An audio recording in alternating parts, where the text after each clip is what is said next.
Another minute or so. Lucas, thank you. I appreciate that. So we'll get started. They're going to show up anyway. They're going to come. Um, let's go right here.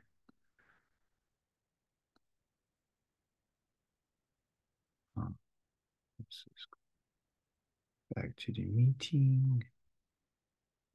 Oh yeah. I'm sharing my screen.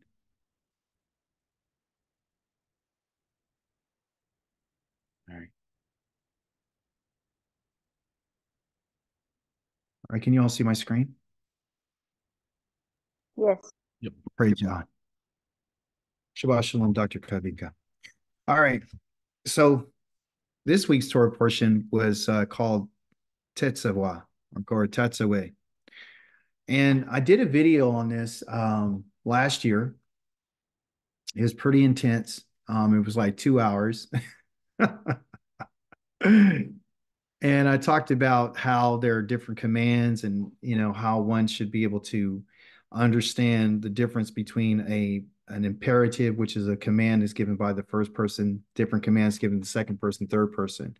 Where Tetzaveh actually has to do with the Most High speaking to only one individual. And the individual that he's talking to, which is this you right here, is Moshe. Okay. Now let's get the framework. The framework is previous in chapter numbers, I think 21 to 20, yeah, 21 to 24, we had, or 25, we had Moshe going up into the dark cloud to go receive the judgments of the Most High. He receives those judgments, then he comes down and he talks to the children of Israel. They accept the offer. And then in chapter number 24, the Most High told Moshe to come up with Aaron and his sons and the elders of the community. They go up, they have a meal, they see a vision of the Most High, and then he goes back down. He ratifies the covenant by sacrificing some burnt offerings to the Most High and taking the blood and splashing it upon the altar that he made, and also to putting the blood on the people. And so now the people are in a covenant with the Most High. Then he calls Moshe back up to the mountain. Okay. And so at this point, Moshe's already been up there several times. Now he's going up again. And now this time, when he's there, the Most High is going to talk to him and he's going to give him some commands. Okay. And what I did was out of the Torah portion this week, I took a couple of verses that I think are the main idea of what we should learn from this week. And the main idea is this, is that the Most High said in chapter number 29, verse number 43 to 44, he says, there I will meet with the people of Israel, and the place will be consecrated by my glory, and I will consecrate the tent of meeting and the altar. Likewise, I will consecrate Aharon and his sons to serve me in the office of Kohen, and then I will live with the people of Ysrael and be their Elohim. They will know that I am Yahweh, their Elohim, who brought them out of the land of Mitzrayim in order to live with them. I am Yahweh, their Elohim. What Yah's intention, everyone, is and was and will always be is to be consecrated among the children of Israel, but also to live with them. Okay. That's the goal. That's what the Most High's desire is. This is one of the reasons why he brought them out. It's not just to set them free from their slavery and their bondage and their oppression, but it's also just to live with them. And when he lives with them, he says that I have to go through the process of creating an environment for the children of Israel that allows me to live with them. Now, when I live with them, the individuals and the people that are going to serve me in my place of my tabernacle, they must be consecrated.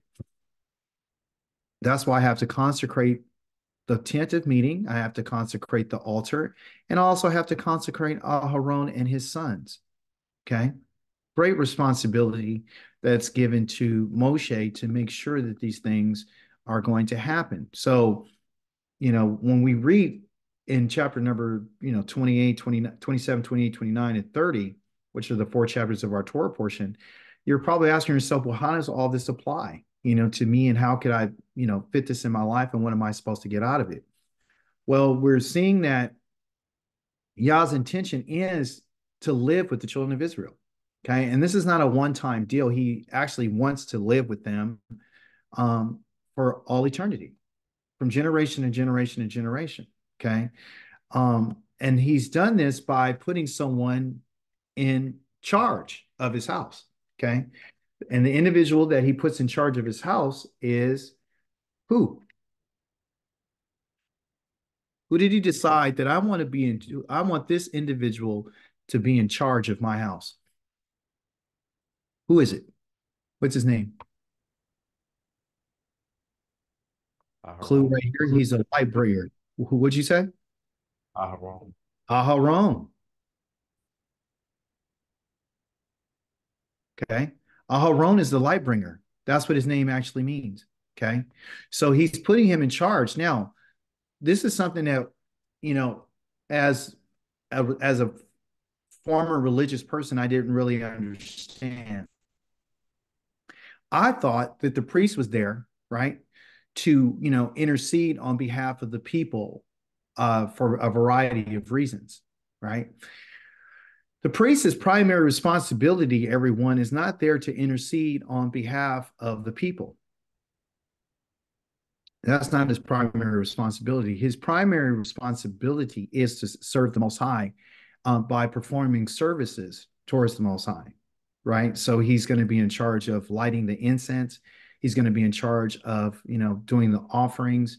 He's going to be in charge of the showbread. He's going to be in charge of maintaining the manure. He's going to be in charge of all these things. Okay, and so therefore he's not there to just be in there, interceding on behalf of the people for their sins. Okay. So we've been told that the priest is there, especially in the New Testament, that he's there to intercede on the behalf of the people for their sins. Aharon did make atonement for himself and his household and for the nation of Israel. Okay. So I don't want to get this misunderstood. He's not there to stand in the place of the people for their sins. Okay. He's not there to say, have mercy on them because they did something against you. That's not what it is. He's there to perform services to the Most High because the Most High has decided to live among the children of Israel. And as he's performing these services, the Most High is letting us know that this man is going to be different than every other human being that's in the camp of Israel. Okay. So this relationship, and I don't have a whole bunch of slides about Aaron and his sons. I think we covered some of this material last time, talking about what their names mean, and how do they, fit into Yah's program. What I wanted to share today is just some different elements that you've already read about, and point out some different things or ask you some questions just to, see if you're sharp on, on your study. So for example, let's see. So how many stones do they have here? Well, Okay. And the 12 represents what? son. Tribes. The 12 tribes of Israel. He has two stones over here on his shoulders, right? And they were of and I'll expect you to know it says right here, the onyx stones. They would have the six names of all the sons of Israel according to their what? Birth. According to their birth. Thank you. Are there any other names besides the sons of Israel on any of these stones?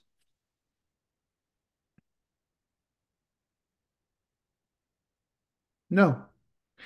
What's the purpose of the names on the stones and being engraved on the stones? Why did Yah say, I want these names on your shoulders and on your breastplate? Remember. Characters. Huh? Say again? Remember them and their characters. Yes, I want you to remember them. I want you to remember their character. And it's going to be, you're going to carry them on your shoulders. So there always will be a remembrance of them before me. Okay. So if the Most High is, you know, establishing this way of entry into this holy place, then he's saying, I want you to wear this garment right here, which is this right here is called the ephod. Okay. This is your ephod right here. Okay. And it had the blue, the purple, and the scarlet, and what they would call and the gold. It was all woven in together. There is a problem though with this idea of the blue, right? And this right here, this blue right here that you see right here, that's a problem. Okay. Because this is not really being true to what color it truly is. Okay. So do someone know what the real color is? It's not blue. Supposed to be a violet, no? Thank you. It's supposed to be a violet color. Okay. So everything up here, this is a violet color. Okay. It's not blue. It's Takhalith. It's an ultraviolet. You know how in the light, we went over that before, like it's the closest color to being light. It's ultraviolet. Okay. So it's purple. It's not blue. Okay. So that's one thing I wanted to bring out to you. And so the colors that were inside of this ephod right here are this, this ultraviolet, and then it had the blood crimson, and then it also had the purple. Okay. So those are the true colors. It's not a blue color. Okay. So that kind of cancels out the whole idea of the Israeli flag that has the blue, Star of David, blue and white. That's not the color. The color is actually called Takhalith, and it's like more of a violet color. Okay. So that's something I want to bring out. Also too, he had two stones, a Urim and a Thummim. The Urim and the Thummim were two stones that were inside of the breastplate. They were a little pouch that was in behind the breastplate. Does anyone know what those two stones represented?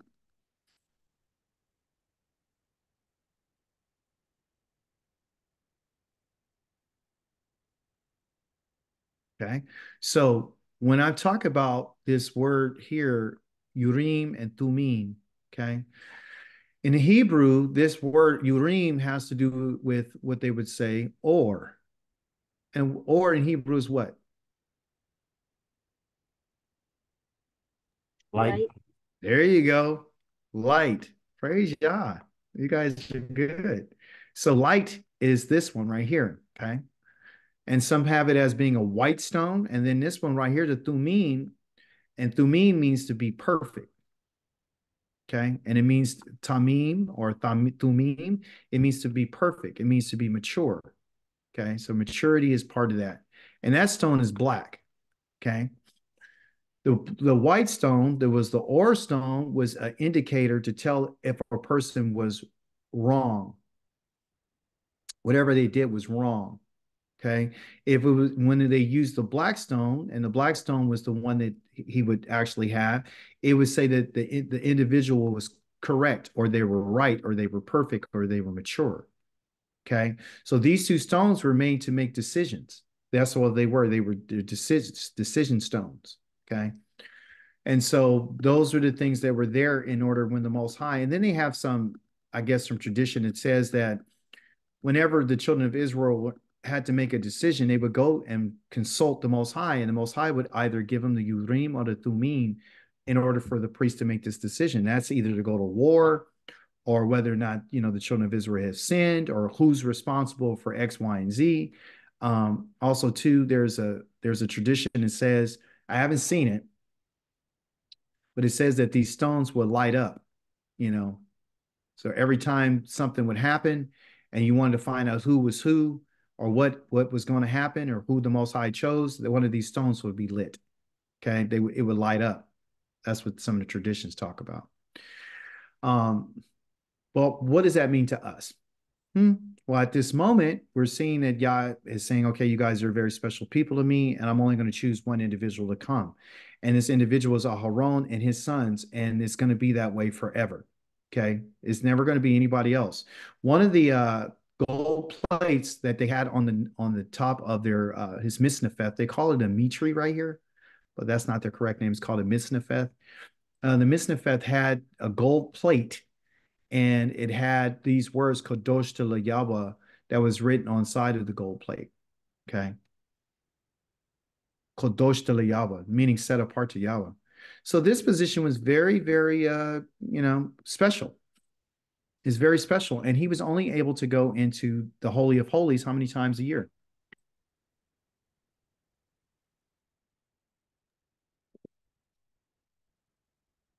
How many times did this, Three? huh?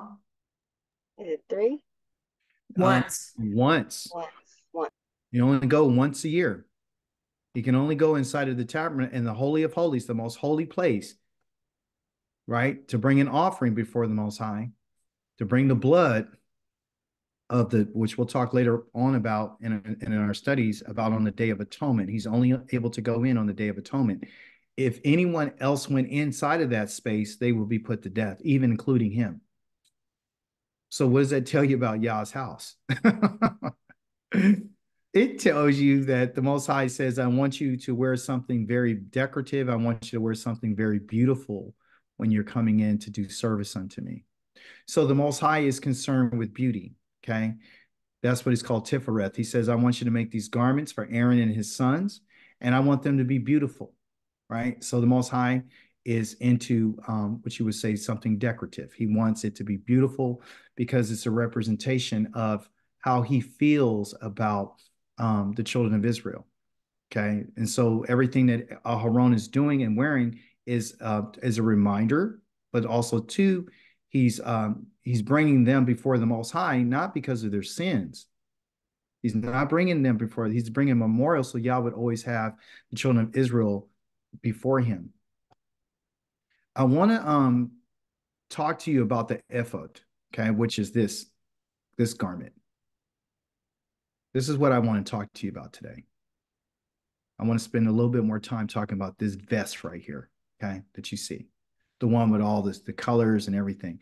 This right here, this pouch, this is the koshin. This is the judgment, okay? So all those stones right there are a breastplate for judgment, okay? And the judgment for the children of Israel. Outside of this plate right here is what you would call the ephod, which is the girdle that you see right here. And then the sash and everything that's attached to it, the decorative work, all right? So let's deal with the ephod and what it means, okay? It's not just beautiful in its appearance, but the ephod means something more. And when I began to read the Torah this week, I was able to find something in it that I wanted to share with you all, okay? The three letters of the ephod is the aleph, the pei, and the dalet, okay? Which consist of, as you know, the aleph, the pei, and the dalet are the three-letter roots, okay? So there's the three letters right there, you know, 1 and 2 and 3. Those are your three letters. And inside of this three-letter root, what they would call a sharesh, you're going to find a parent root, which are your pei and your dalet. Okay, the aleph then, of course, would be your child. So this is your parents. Here's the father and, of course, the mother. These two go together. And then when they had a child, they just added the aleph, and that's what is called an ephod. So if you want to know what an ephod is, okay, then or ephod or ephod, you would want to know what the parents represent because the child is a representation of the parents. So what does the parents' name represent, right? The pod, what is that? Well, the first letter, of course, is the pei, as you know, and then the pei is the mouth. And so what's the function of the mouth? What does the mouth do? Open and close. Speak. Oh boy, there you go. So very, very straightforward. Dr. Ureta just pointed out to us the function of the mouth, right? And so the function is to open and close, and also to speak. And it eats as well, okay? So it has something to do with opening and has something to do with closing and to speak, okay? So speaking. So anytime you see the letter pei on any letter, understand, especially if it's the first letter, that it has to do with the mouth, okay? The dalet, of course, represents a door, as we know, and a door has a function. And what is the function of a door? Movement, open and close. It opens, it closes, right? Right? It's on a hinge, so it swings back and forth, back and forth. Huh? What'd you say? So it has to do with opening and closing, right? Same thing. So when you have those two together, it means open the door. Now think about this.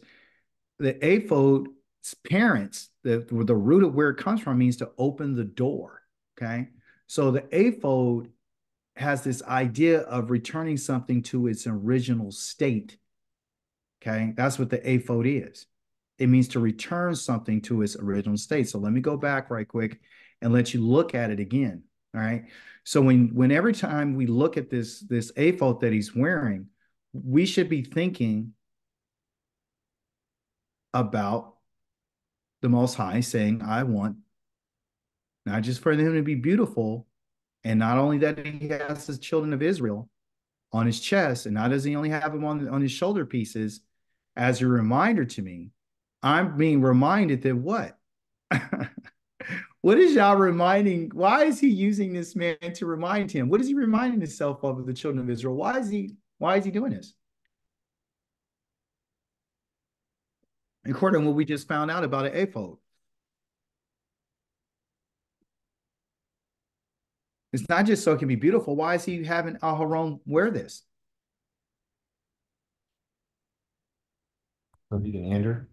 So he can enter in, right? So he has access, but also too, according to the definition of an ephod, I want to do what? I want to open the door, right? So that they can return to their original state. Hebraically, what this means, everyone, is that when a person opens a door, right? They've been in somewhere else, like they've been in exile. I'm going to open the door. Once they open the door, that means that they put their clothes on and they're ready to go. They're ready to leave and go back to their original state. I'm going to bring you back to your original state. So every time the Most High had the children of Israel, had Aharon going to the Holy of Holies, and when he's performing his services in the tabernacle, it was a reminder to the Most High that this is what he was going to do for Israel. I'm going to open the door for them to return, put their clothes on, and come back to their original state. That's what an ephod is to return you to your original state. So Ysrael has an original state. Okay, the original state is found in the book of Shemot, chapter number 6. We've been over this before, where it says, therefore say to the people of Israel, I'm Yahweh. I will free you from your forced labors of the Egyptians and rescue you from their oppression and redeem you with an outstretched arm and with great judgments. That word redeem right there is directly connected to the ephod. It means to return you to your original state. Okay. And I will take you as my people and I will be your Elohim. And then you will know that I am Yahweh, your Elohim, who freed you from the forced labor of the Egyptians. Okay.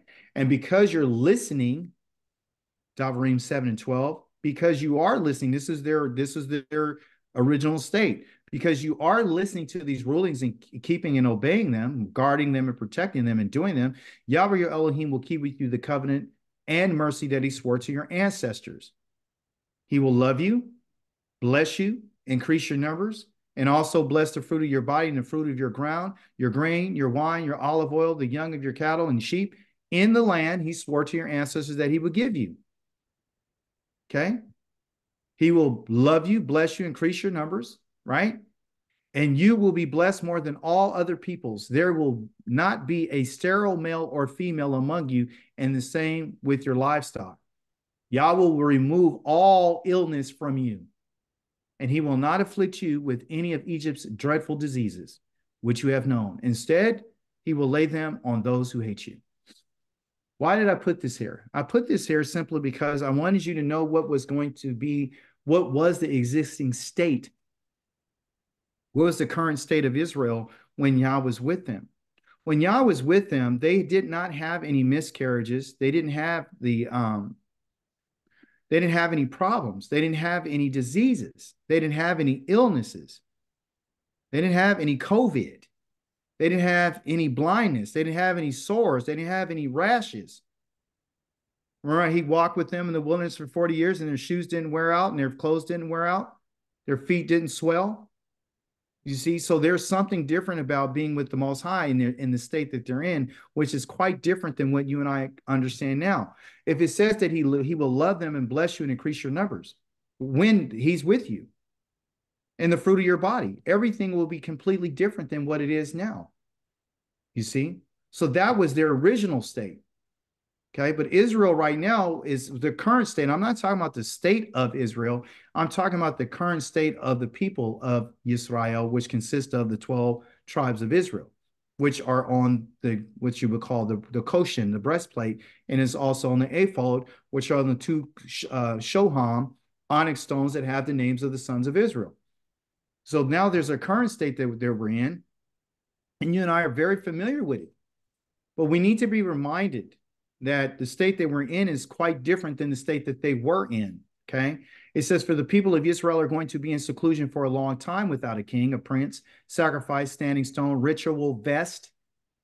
That ritual vest right there is the ephod, or household gods. Afterwards, the people of Israel will repent and seek Yahweh their Elohim and David their king, and they will come trembling to Yahweh and his goodness in the Akarith Hamayim. That word Akarith Hamayim means in the last days, or the final days, or the days after. Okay. And I think we went over this before about the Akarith Hamayim. It's a time of trouble. Okay. It's a time of anger. It's a time of, problems. Okay. But I wanted to point out that it's the ritual vest. That they're not gonna have this. So what is he saying? He's saying that they're gonna be misplaced. They're not gonna have a king. They're not gonna have a sacrifice. They're not gonna have a prince, a standing stone, or a ritual vest. Okay. So literally what he's saying is that you're not gonna have any access. And this is going to be a strain on the relationship because you're going to be in seclusion. And if I'm with you, then why are you seeking me? Now, I'm going to be honest, this is going to be a little difficult for us, some of us, to understand. Some of us might get it. Others in the past have decided that they didn't like what I said because they don't like it. Here's the truth. The truth is that we are in a situation where we are wounded. And the injury that you and I have, as according to what he's telling us in Yirmiyahu, is very severe. And the Most High says that no one even thinks that your wound can be bandaged. And you have no medicines that can heal you. So we're thinking, okay, well, I have a regular wound. Like it's just a festering sore. The Most High is not talking about just a regular wound, everyone, right? What he's literally talking about is you being what they would call shabar. Okay.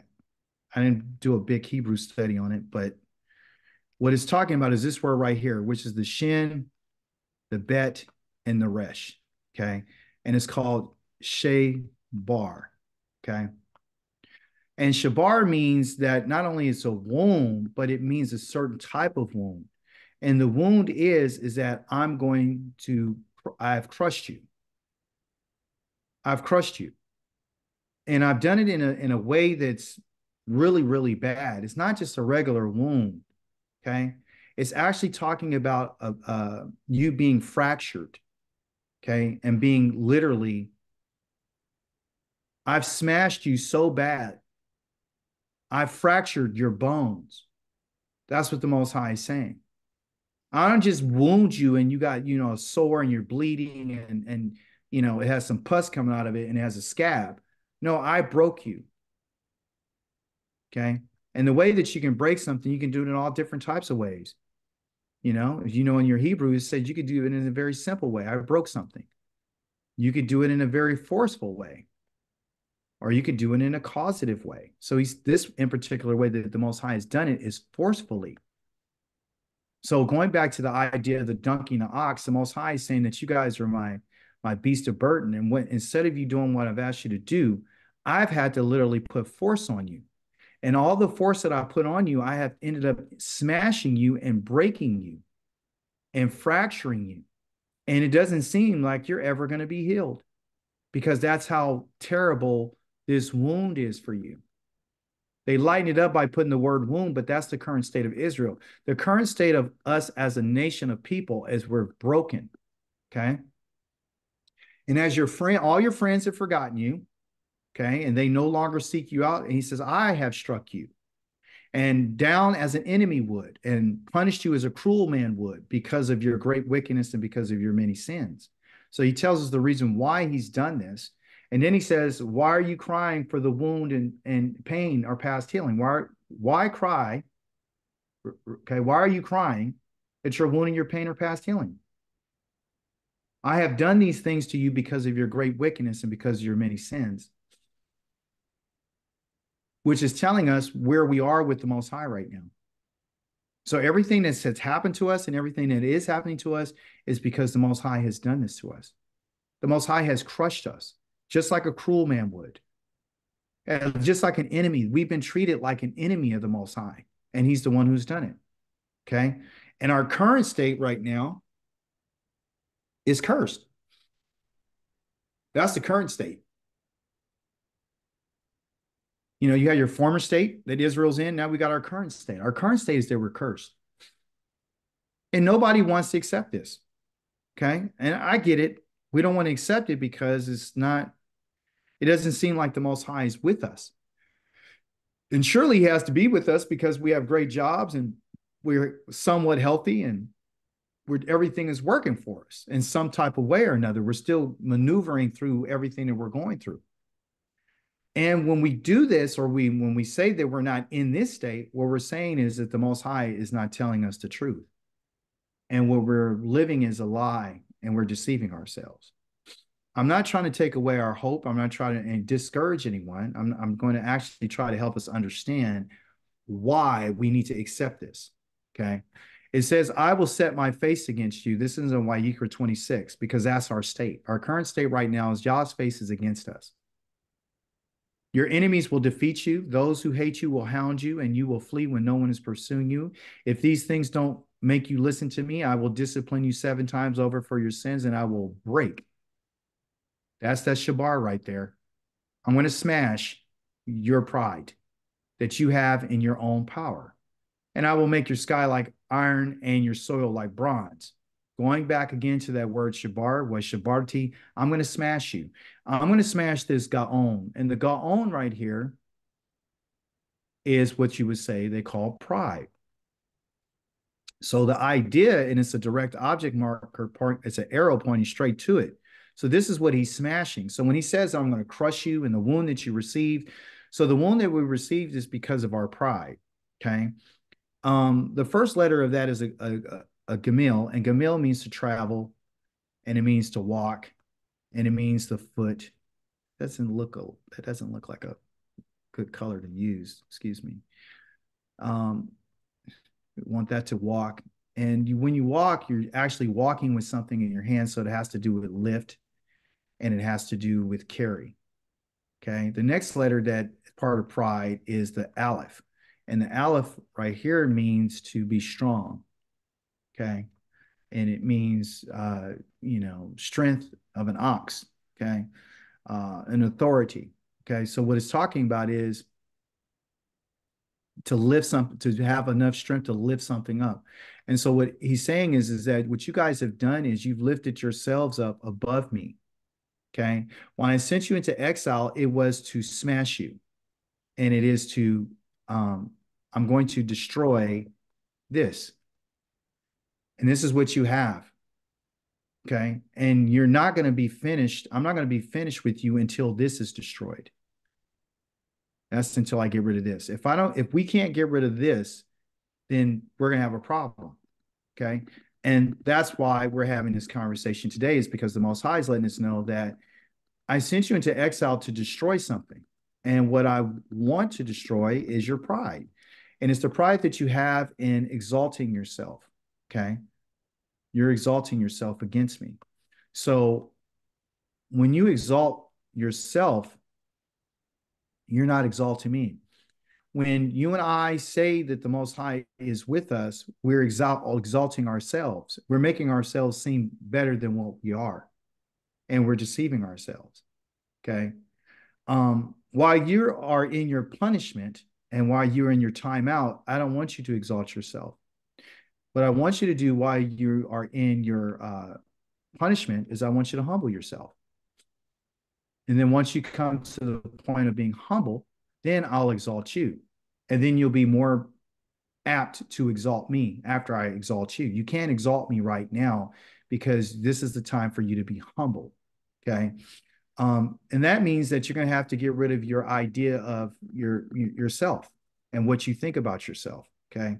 Because you consider yourself better than what you really are. And that means that you're being religious.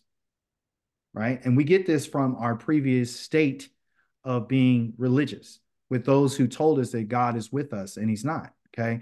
Yahweh appeared in the tent of the column of the cloud and the column of the cloud, and he stood above the entrance to the tent. Going back to where Yahweh says, I'm going to meet with Moshe. Yahweh said to Moshe, you are about to sleep with your ancestors, but this people will get up and offer themselves as prostitutes to foreign gods of the land where they're going. And when they are with those gods, they will abandon me and break my covenant, which I have made with them. They're going to abandon me, okay? Then my anger will flare up and I will abandon them and hide my face from them. They will be devoured and many calamities and troubles will come upon them. Then they will ask, haven't these calamities come upon us because Elohim isn't here with us? See, but I will be hiding my face from them because of all the evil they have done in turning to other gods. Okay. So at this in particular moment, you and I cannot look at this and try to ignore the fact that the Most High says that I'm hiding my face from them. I'm going to abandon them and I'm going to hide my face. So we need to find out, because it bothered me, because I was like, well, you know, my wife and I were having a discussion and my daughters and everything. And we were talking and I was like, you know, she said, well, we're the people of the Most High. I said, yeah, we are the Most High's people, but we're not his people. And I got to explain that. Okay. We are his people, but we're not his people. Because he says that then they will know I will be their Elohim and then they will be my people. Or they'll be my people and I'll be their Elohim. So why is the Most High saying that you're not my people? Why is he saying this? Why is he saying that he's hid his face from us? Akika, you clearly are saying that one thing, and the Most High said that we are his people. So what are you talking about? What I'm talking about is, for example, you have a wife who's been an adulterer, right? And you guys end up putting her out of your house, right? But you don't divorce her. She's still your wife. But does she receive any of the benefits of being a wife? Yes, no, maybe. Is she recognized as a wife? Yes. To one degree, she might, but is she receiving the benefits of the protection of the husband while she's out the house? Is she receiving the grain, the wine, the olive oil, and the jewelry, and the dresses, and the intimacy and all that? Is she getting all that while she's out of the house of her husband? No. No. No. You have you're a king and you have a son who's a prince, and he decides to turn on the king, and he's put into exile. Is he an enemy of the king? Or is he recognized as a son of the king? That's part of the family. Which one is it? He's in exile. You see, when David's son turned against him, was he an enemy of David's? Yet he was still his son. You see? So for us, it's difficult because we don't know how to really parse this. We don't really know how to break this down and understand this. So in my research, I found out that when the Most High said he's hiding his face, what he's talking about is his favor. My favor is not on you. Okay? My favor is not on you. I don't care how well you and I are doing right now. His favor is not on you. You might call that mercy, but it's not favor. Favor from Yah is this. Favor is when the Most High says that you can go and you can live in your land and nobody will make you afraid. Favor of the Most High is that you'll never be destroyed by your enemies. Favor is that you're not faced with calamities and diseases. Favor is you're not faced with financial possible, like for example, if the financial system collapsed right now, would you and I be under the favor of the Most High? Huh? Whose authority are you and I under? Whose God are we serving? See, this is where the rubber meets the road, and this is where we have to understand. The Most High is telling us, and if we don't accept this, then guess what? Then we're saying that we're not cursed, and we're saying that the Most High is showing us some type of favor, and he's not.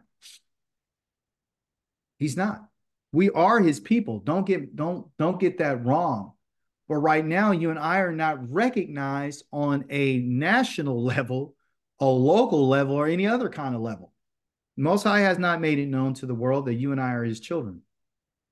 I mean, am I mistaken? Has he made it known to the world that these are the 12 tribes of Israel? Yes, maybe, no, No. no. So right now we're in a place where our current state is we're cursed. That's our state. Okay. And if we accept that, then we would be more apt to be able to get prepared for our future state. Our future state is going to be restored. That's the goal. The Most High wants to restore us. Look what he says in Ezekiel, just so we can get a little bit more context. Okay. So you can understand what I'm saying. Thus will I display my glory among the nations so that all the nations will see my judgment when I execute it and my hand when I lay it on them. Yah's telling us that first part of that verse, I'm bringing judgment to the nations. Okay. And I'm going to lay it on them. From that day on, the house of Israel, including all 12 tribes, will know that I'm Yahweh their Elohim, while the Goim, the nations, will know that the house of Israel went into exile because of their guilt, because they broke faith with me, so that I hid my face from them and handed them over to their adversaries. Again, you see Yah hiding his face. He's not showing us any favor. You see that he's handed us over to our adversaries. You see that they're all fall by the sword, all of them. Yes, I treated them as their uncleanness and their crimes deserved. And I hid my face from them, not showing them favor. Yes, Akoti, Claudia. Hi, Shabbat Shalom, Akika. Shabbat Shalom. So this morning I was reading Ezekiel 11, and I kind of stayed a bit on verses 16. Okay. Let's see. Right, which says that so Yahweh is telling Ezekiel that to tell, but he's saying, let me just read it. Therefore says, thus said the Master Yahweh, although I have sent them far off among the nations, and although I have scattered them among the nations, yet I was for them a set apart place for a little while in the land to which they came. Or I think it would say in the land to which they went, right? Yes. Now, my point there is, beside I think Yahweh has set his face away from us, I'm reading this verse and I'm saying, because at the time that he scattered them within the 70 years, apparently he was for them a sanctuary. But then because it's saying he was, the verb is was, and then it is even saying for a little while.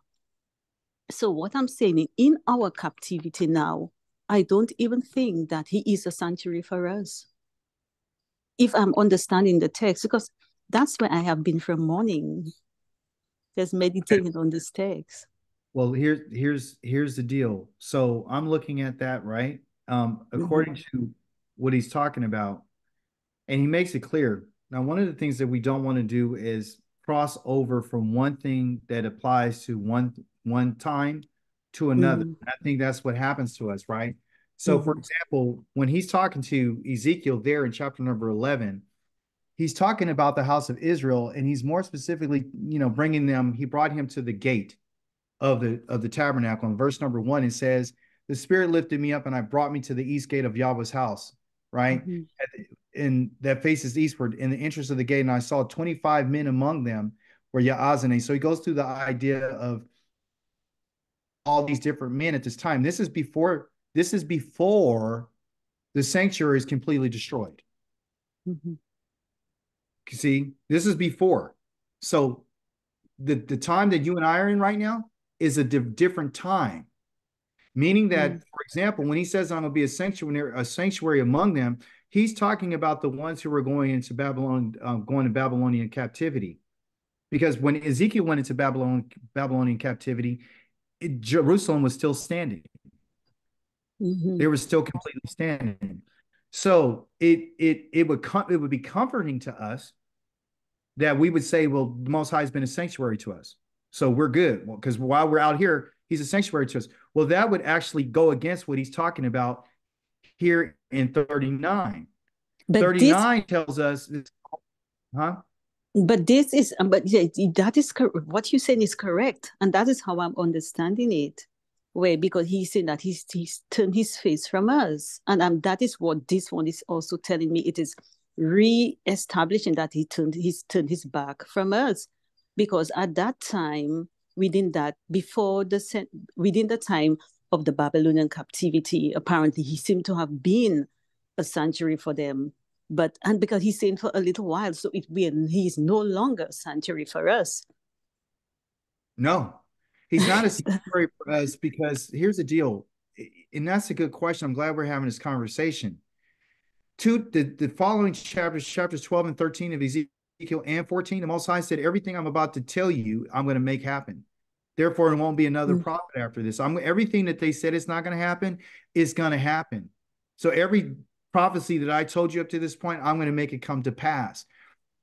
When Israel was in exile, everyone, even Daniel and Nehemiah and all these other exilic prophets and people like, Ezra, right? When he was there, they were reading the Torah, they were praying to Yah, they were doing all those different types of things, okay? But they were not 100% with the Most High. Okay. So when we have this idea of me being a sanctuary to you, right, then that makes us feel comfortable. Like, okay, well, if he's a sanctuary to me, that's sending us a different message. The message is this. I've been told, and I'm not going to say who said it, but I've been told by religious leaders that if you keep the Torah, you're not going to be faced with any diseases. You're not going to be faced with nothing. You're not going to have experience nothing because you've been obedient to the Torah, because that's what the Most High said. But he didn't say that the Most High said that can only happen when you're back in the land. When you're in the land, you're not going to have these issues.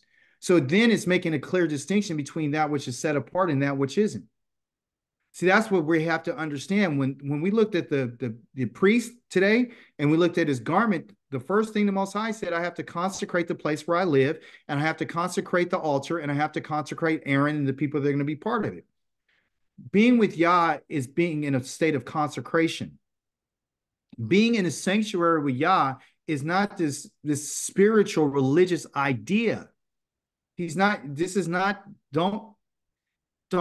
have to stop being religious. Okay.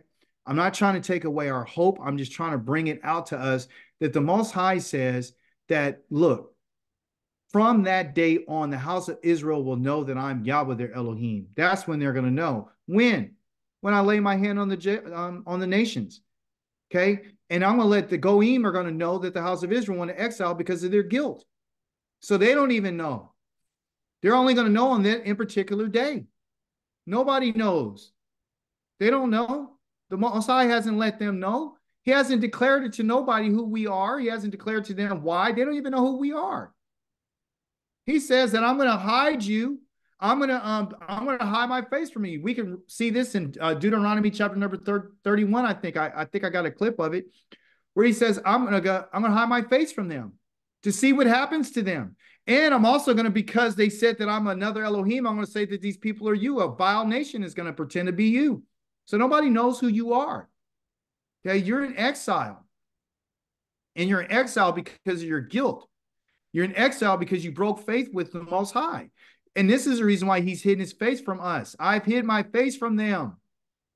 So there can't be, on one hand, that he's showing you grace and mercy and favor, and at the same time his face is hid. That would make him a liar. If you're in Yah's mercy and you're in his grace and his favor, then why did he hand you over to your adversaries? You obviously don't know how special and how sanctified you're supposed to be. While we're living here, he even said, okay, if Yah is a sanctuary for us, as some people, not you, Claudia, as some people would try to use that scripture and say, then why did he tell Ezekiel in that same book that the food that they're going to eat is going to be defiled?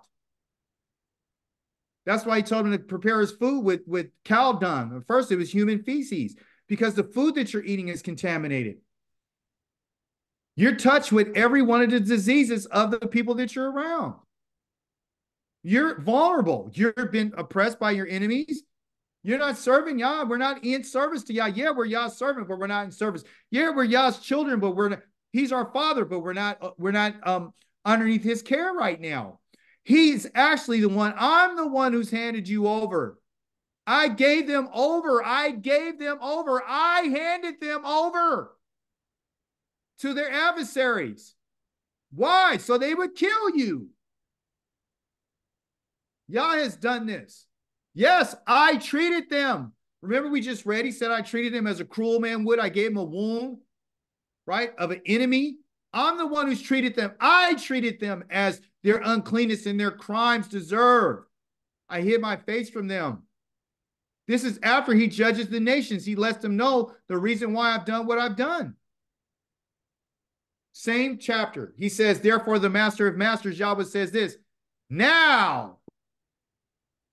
See, it's then.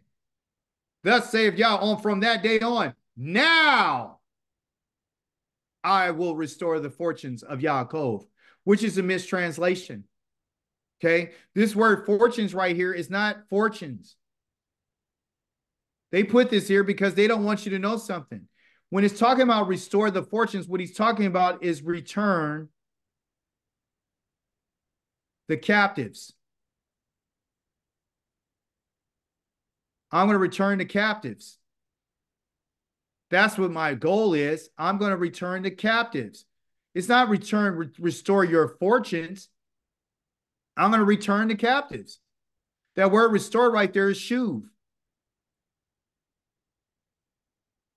And shuv means to return. It means that you were going this direction and now you're going to go this direction. It means that I'm going to open the door. So you could put your clothes on, put your staff in your hand, and you were going this way, and you got to the place where you were going. Now I'm going to return you back to what? To your original state. And I'm going to do this by grabbing the captives of Yaakov and have compassion on the whole entire house. Not some of Israel, not a few of you, all of the house of Israel, all 12 tribes. And I will be jealous for my Kadosh name. Okay? They will bear the shame and all their guilt from breaking faith with me. So we're not escaping the consequences. Like you saw in your Haftarah, it says that you guys have been bringing foreigners and strangers into my temple, and you're going to bear the shame for that. So some of you guys are not going to be able to approach me. So it's not all's forgiven and it's all good. It means that you guys are going to bear your shame. So it's not you're going to be set free and you'll never have to worry about it. No, you're going to bear the shame of your guilt from breaking faith with me. Once they are living securely in their land with no one to make them afraid. Why? Because I'm not turning my face against them anymore. That's how you know Yah's face is not against you. It's when you're not faced with calamity. That's how you know his face is not turned against you when he brought you back to your land. That's how you're going to know. This will be after. Now, we can take Yah for his word or we don't have to. This will be after I brought them, who the entire house of Israel, back from the peoples, not the tribe of Judah from Babylon. Not a few sprinkles of this and this and that. No, the whole entire house of the family of Yaakov, of Israel. Okay? So I'm going to bring them back from the peoples, and I will gather them out of their enemies' lands, thereby being consecrated through them. Now, remember, we started talking about how the Most High says, I need to do what I need to do for the house and the altar and Aharon and everything so I can be consecrated. Now I'm going to use me coming to get them. I'm going to be consecrated through them in the sight of many nations when I gather them. The consecration for him and his name is saying, your name, Yah's name is on you. Yah's name is on us. Never said his name is not on us. If his name was not on us, we would be in a lot of we'd have a lot of problems. He's saying that I'm going to be consecrated after I get you out of there because of the sake of my name. I only have a relationship with you because of my name. You've already broken faith with me. You've already broken the covenant. I knew you were going to break the covenant before I even brought you into the land. I already read you the scripture. So where does this leave us? Where do we go from here? Are we playing religious games? Do we want Yah to be with us, or are we going to accept what he says? Listen what he says. This is what he said. Then, what? After I bring them back to the land, after I consecrate them, after all this, then they will know that I'm Yahweh their Elohim. But if you already acting like you already know the way that you want to know, not the way that he wants you to know, then you're religious. And then you're gonna start behaving and living in a way that's not going to glorify Yah. And what I mean by glorifying Yah is by you and I humbling ourselves and repenting and saying that we're sorry for the crimes that we've committed and those of our ancestors.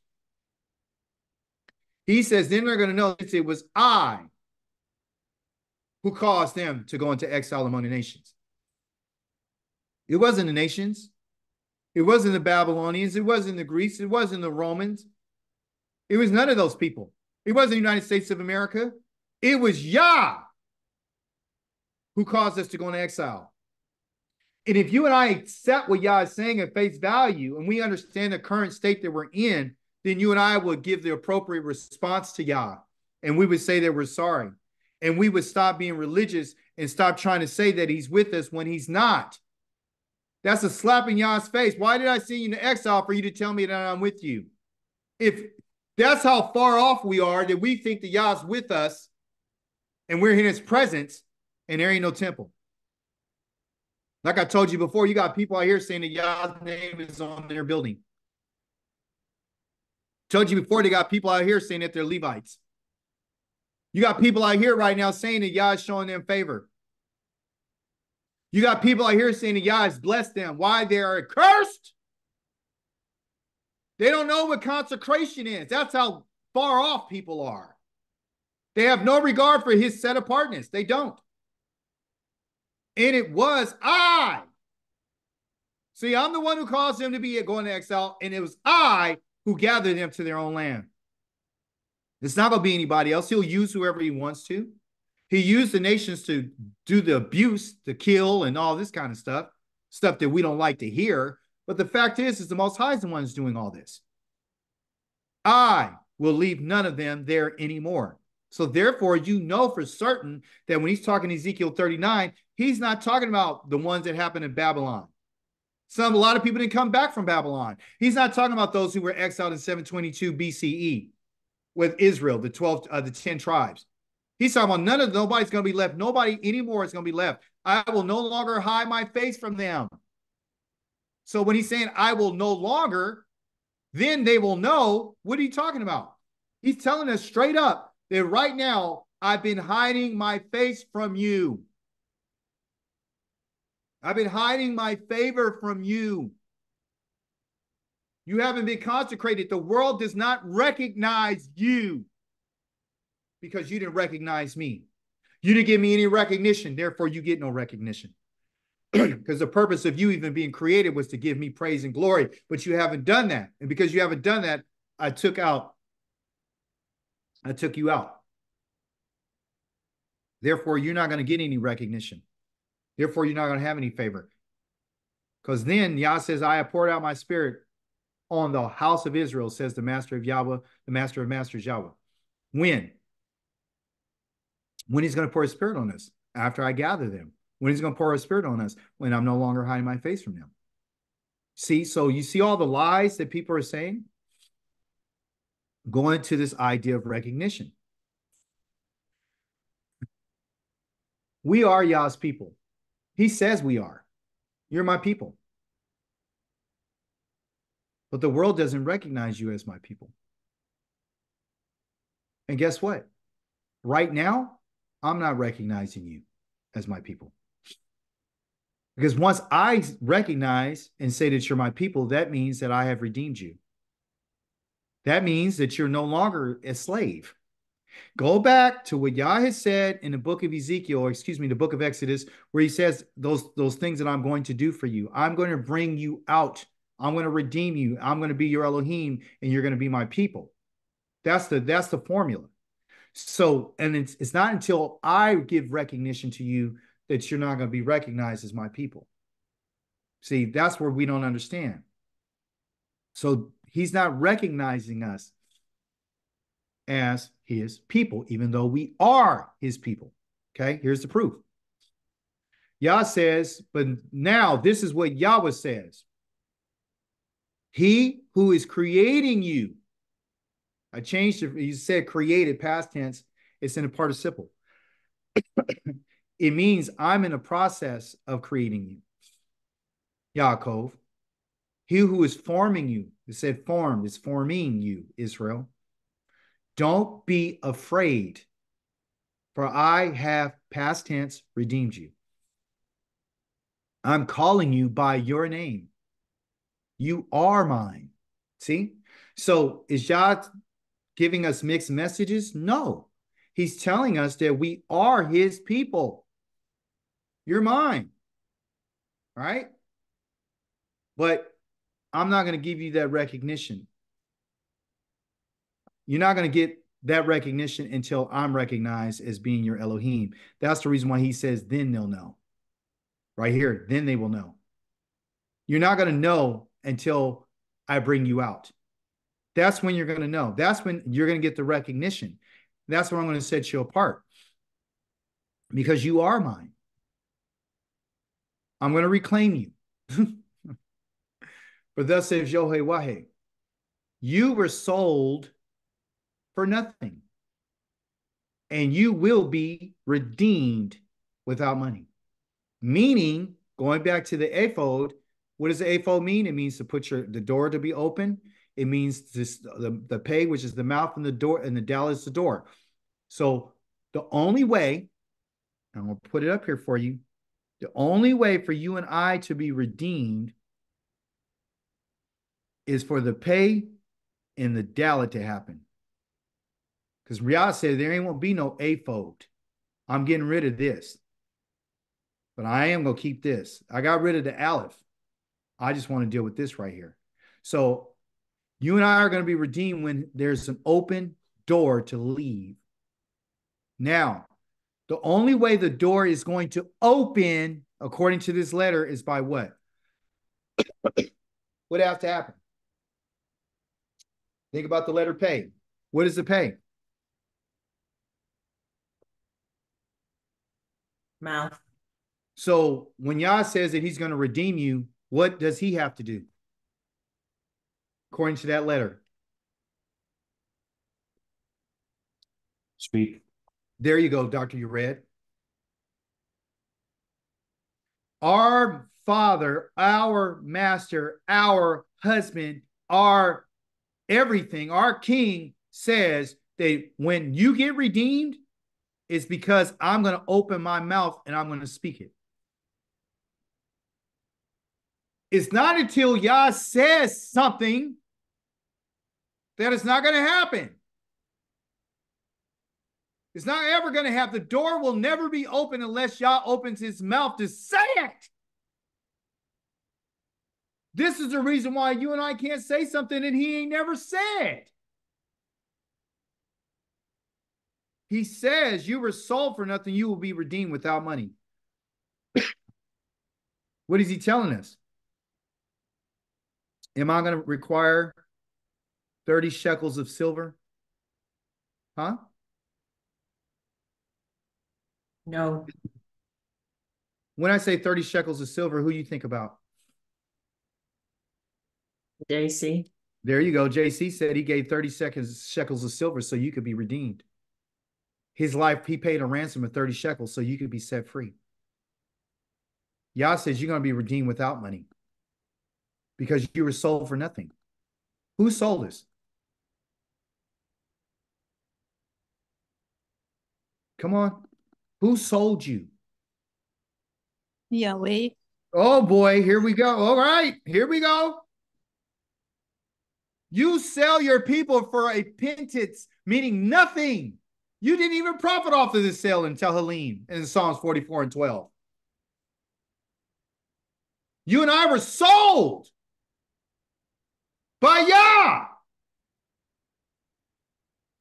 Now, let's ask the question. If y'all's the one who caused our exile, y'all's the one who sold us for nothing. He says, I'll redeem you without any money. Because I sold you for nothing.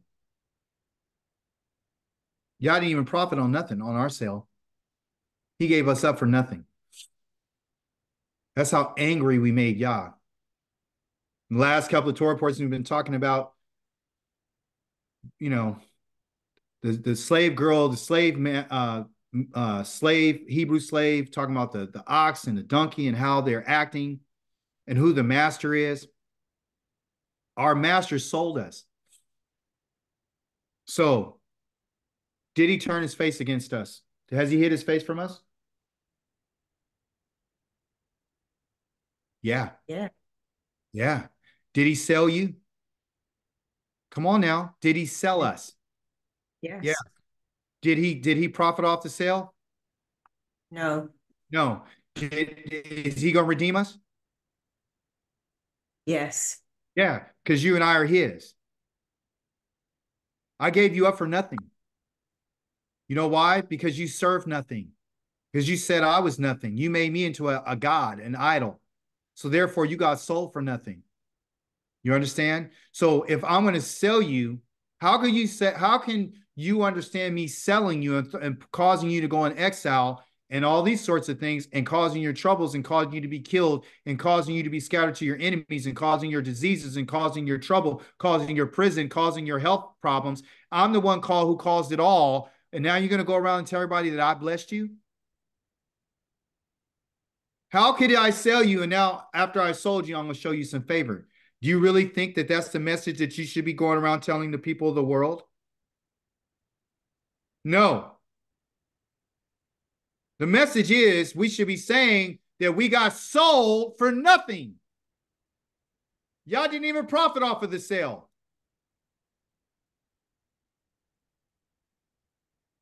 He tells us in Isaiah 52, he says this.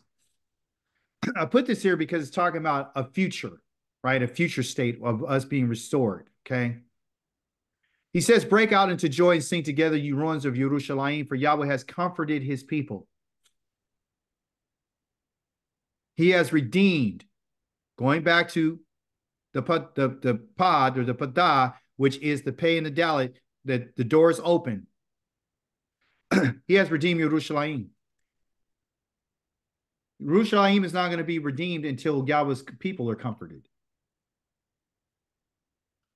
And Yah is only going to comfort us when he bears his holy arm in the sight of every nation. And all the ends of the earth will see the salvation of our Elohim, which has to do with Yah's holy arm, the one that was revealed when he brought us out of Mizraim. So how is it possible for us to receive Yah's favor and we haven't been comforted?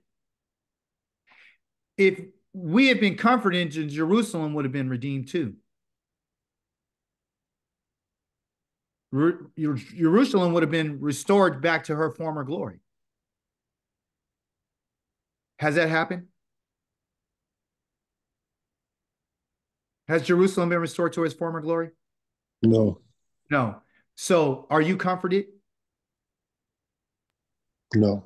Has Yah revealed his holy arm in the sight of every nation? Nope.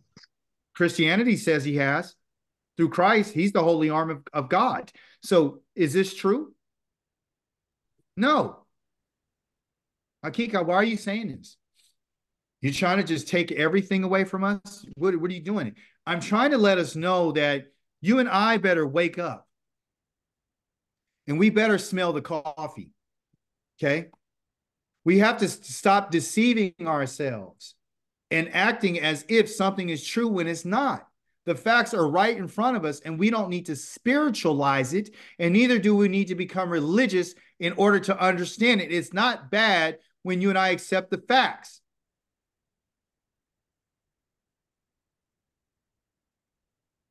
We have to stop being delusional, which is, in the Latin, means to be deceiving oneself of something that could never happen. Never. It's never going to happen. There's a lot of things, you guys, that I've deceived myself about. You know, I like to point the finger at other people, talking about how delusional they are, but guess what? I have my own delusions. There's some things about me that I just have to accept that, you know what? I've been lying to myself for over 50-something years. Things need to change.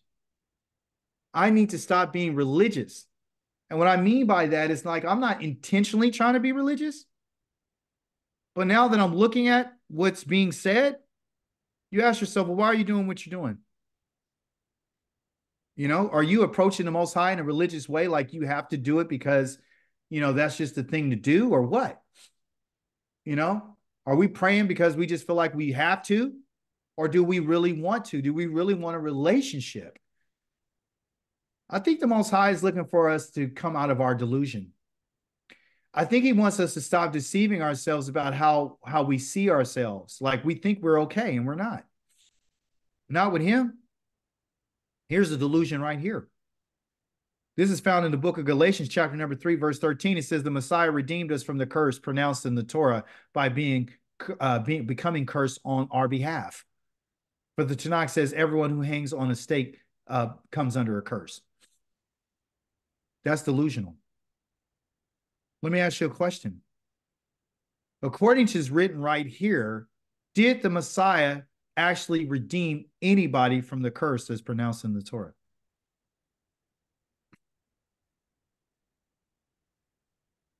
No. What curse are we talking about? No. But if we spiritualize it, then it would make sense. That means if you spiritualize something, you can stay religious, you can become sick and then say you're not sick. I told you one time my mother said, I'm going to go pray for such and such, and she was doing really bad. It's like, Mom, you're sick. How can you pray for somebody that's already sick and you're sick? But religiously, she thinking that was okay. That's acceptable. She was delusional. The fact is that guess what? The sicknesses are real, okay? The COVID is real. It's not fake. It's real. I had it. I got it. Felt like somebody was stabbing me in the throat. I couldn't swallow or nothing, okay? So the fact is that I follow the Most High's Torah, but yet I'm still experiencing the curses. So this person here ain't redeemed nobody from nothing. Matter of fact, looking at it by definition, has the Messiah opened the door for us? See, he's talking about redeem, meaning that I have delivered you or rescued you from the consequences of your sin. Is this true? Or are we delusional? We're delusional. We're delusional. The Most High has not delivered us from our sins. He can wipe our sins away. I didn't have a slide here, but he says I can wipe your sins away like it's a cloud. This sin is not the problem. The problem is that we want to remain in a state of delusion. We want to turn Yah into something that he's not. We want to dress up in a way that makes us think that we're spiritual and we're okay with Yah, and we're not. This relationship has been smashed, it's been broken, it's been fragmented. This person here ain't opened the door for us to be delivered from the consequences of nothing. In your Torah portion this week, in your reading in the Psalms, it talks about in Psalms 49, I brought this one out because it really resonated with me. It says, hear this, all you peoples. Listen, everyone living on earth. Regardless of how, whether low or high, regardless of whether rich or poor, doesn't matter. My mouth is about to speak wisdom, and my heart's deepest thoughts will give understanding. This is one of the sons of Korach and one of the family of the Levites. And guess what he says? No one can ever redeem his brother. No one. Or give Elohim a ransom for him, because the price is too high. Leave the idea completely alone. there in the parentheses, leave the idea completely alone. He added that. I liked it because it is the truth. Leave that idea alone, because the price for redeeming your brother is too high. Okay, to have him live on eternally and never see the pit. So the idea that you're going to have eternal life